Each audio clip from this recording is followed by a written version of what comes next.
Hi guys, welcome back to my channel rainbow Sandhya. So आज है हमारी सीरीज का डे 9 एंड आज मैं देख रही हूँ कि जैसे जैसे हम इस सीरीज में आगे बढ़ते जा रहे हैं ना, वैसे वैसे लोगों का इंटरेस्ट कम होता जा रहा है। स्टार्टिंग में बहुत सारे लोग इस सीरीज को लेके एक्साइटेड थे, काम कर रहे थे, बट अब बहुत ही कम लोग हैं जो अप्लाई कर रहे हैं इस सीरीज को। बट इट्स ओके, ये मैं उनके लिए वीडियोस बना रही हूँ जो सच में खुद के ऊपर काम कर रहे हैं और खुद को वैल्यू प्रोवाइड कर रहे हैं। सो आज डे 9 पे हमें जो प्रैक्टिस करनी है वो करनी है हेल्थ स्कैनिंग। मतलब कि आज हम अपनी बॉडी की स्कैनिंग करने वाले हैं, जिसको हम सबसे ज़्यादा इग्नोर करते हैं। हम ये मानते ही नहीं हैं कि हमारी बॉडी हमारे लिए प्रीशियस है। पर आपको पता है हमारा जो माइंड है और हमारा जो सोल है और हमारी जो बॉडी है, इन तीनों का कनेक्शन मिलके एक बनता है। जब ये तीनों चीज़ें एक साथ वर्क करती हैं तभी आपकी लाइफ में अच्छी चीज़ें आती हैं, वरना चीज़ें कुछ ना कुछ डिसबैलेंस ही रहेगा। फॉर एग्ज़ाम्पल, आपने ये नोटिस किया है कभी कि जब आप रात को सोते हो, आप जब सुबह उठते हो, कभी-कभी आपने नींद पूरी ली, लेकिन सुबह जब आप उठे ना तो आपको अंदर से अच्छा महसूस नहीं हो रहा, अंदर से चिड़चिड़ापन सा लगता है, बॉडी में वीकनेस सी लगती है। ऐसा क्यों होता है पता है? ऐसा इसलिए होता है क्योंकि आप सो गए पर आपका माइंड चलता रहा। रात में या तो कुछ आपने सोचा होगा या फिर कुछ देखा होगा, जिसकी वजह से माइंड में वो चीज़ चलती रही और उसका असर आपकी बॉडी पे फिर जब आप सुबह उठे उसका असर फिर दिख रहा है। सेम ऐसे ही जब हम जैसे भूखे होते हैं बहुत ज़्यादा, तो उसका असर भी हमारी बॉडी पे दिखने लगता है ना। हमें सिर में दर्द होने लगता है, बॉडी हमारी काम करना बंद कर देती है, चक्कर सा आने लगता है, बॉडी में बहुत ज़्यादा कमज़ोरी फील होने लगती है। वो इसलिए क्योंकि हमारी बॉडी हमारे लिए बहुत प्रीशियस है। हमारा माइंड, सोल, बॉडी तीनों एक ही चीज़ से अटैच हैं, ये तीनों एक ही वायर हैं। आज हमें जो प्रैक्टिस करनी है, एक पेज पे बीच में लाइन ड्रॉ कीजिए। एक साइड लिखिए एक्सटर्नल, दूसरी साइड हम लिखेंगे इंटरनल।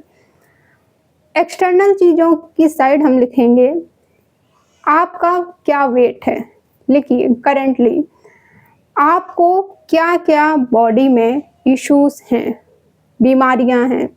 जैसे कि हेयर फॉल है, लिखिए उसको। डार्क सर्कल्स हैं, लिखिए उसको। बैक पेन है, सर्वाइकल पेन है, घुटनों में दर्द है, लिखिए उसको। उसके बाद ये भी लिखिए कि आप क्या डाइट लेते हैं, क्या खाना खाते हैं और कब कब खाते हैं, पूरे दिन में कितनी बार खाते हैं, लिखिए। कितना पानी पीते हैं आप एक दिन में, लिखिए उसको। एक्सटर्नल चीज़ों में चल रहा है ये अभी ये काम, ठीक है। उसके बाद कितनी नींद लेते हैं आप, ज़रा नोटिस करना कि कितने घंटों की इस टाइम आप नींद ले रहे हैं करेंटली, और कब सोते हैं आप। वीकली आप बॉडी को रेस्ट देते हैं, कितना रेस्ट देते हैं आप, लिखिए उसको। अब बॉडी में कितना कंट्रोल रहता है आपका जंक फूड खाने का मन कर रहा है, क्या आप कंट्रोल कर पाते हैं? जंक फूड अगर आप खाते हैं तो कब कब खाते हैं जंक फूड? थोड़ा सा नोटिस करना स्टार्ट कीजिए कि एक दिन में आप कितना जंक फूड खाते हैं। ये हो गई एक्सटर्नल चीज़ें। अब थोड़ा इंटरनल साइड आते हैं। ये देखिए कि आपके इमोशंस कब डिसबैलेंस होते हैं। मतलब कि थोड़ा सा नोटिस करने की कोशिश कीजिए खुद की बॉडी को, और बॉडी ना हमें साइन देती है, तो उनको थोड़ा सा कॉन्शियस होकर ध्यान से समझने की कोशिश कीजिए 2-3 दिन कि आपको कब बॉडी में बहुत ज़्यादा वीकनेस महसूस होती है और वो वीकनेस क्यों महसूस होती है। कब आपको बहुत ज़्यादा गुस्सा आता है। अब ऐसा तो नहीं है आपको हर वक्त गुस्सा आता होगा, ऐसा नहीं होता किसी के साथ। तो हमें यही देखना है कि कब हमारा गुस्सा एकदम पीक पे होता है, कब हमें गुस्सा थोड़ा सा शांत होता है, मतलब थोड़ा सा नीचे लेवल का गुस्सा होता है, कब हमें बहुत ज़्यादा एंजाइटी महसूस होती है? ऐसा क्या होता है जिससे हमें घबराहट महसूस होने लगती है? कब हमें बहुत ज़्यादा अकेलापन फ़ील होता है? ये सारी चीज़ें हमें इंटरनली करनी है।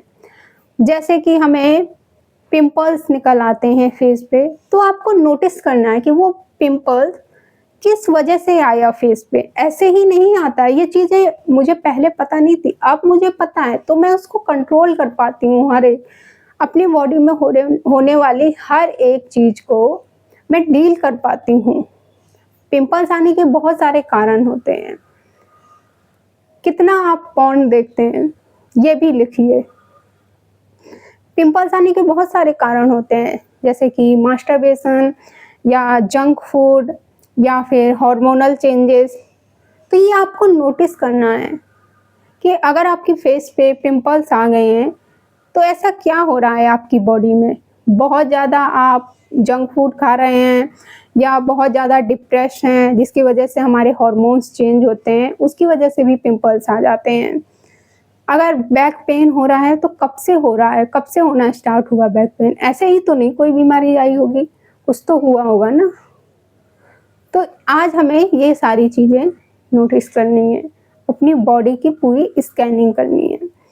एक साइड एक्सटर्नल चीज़ें जो कि मैंने आपको बता दी, एक साइड इंटरनल चीज़ें, मतलब कि अपने इमोशंस को पहचानना। सो आई होप समझ गए होंगे आप बहुत अच्छे से आज की प्रैक्टिसेस। एंड मिलते हैं फिर हम नेक्स्ट वीडियो में। तब तक के लिए take care, bye, thank you for watching this video.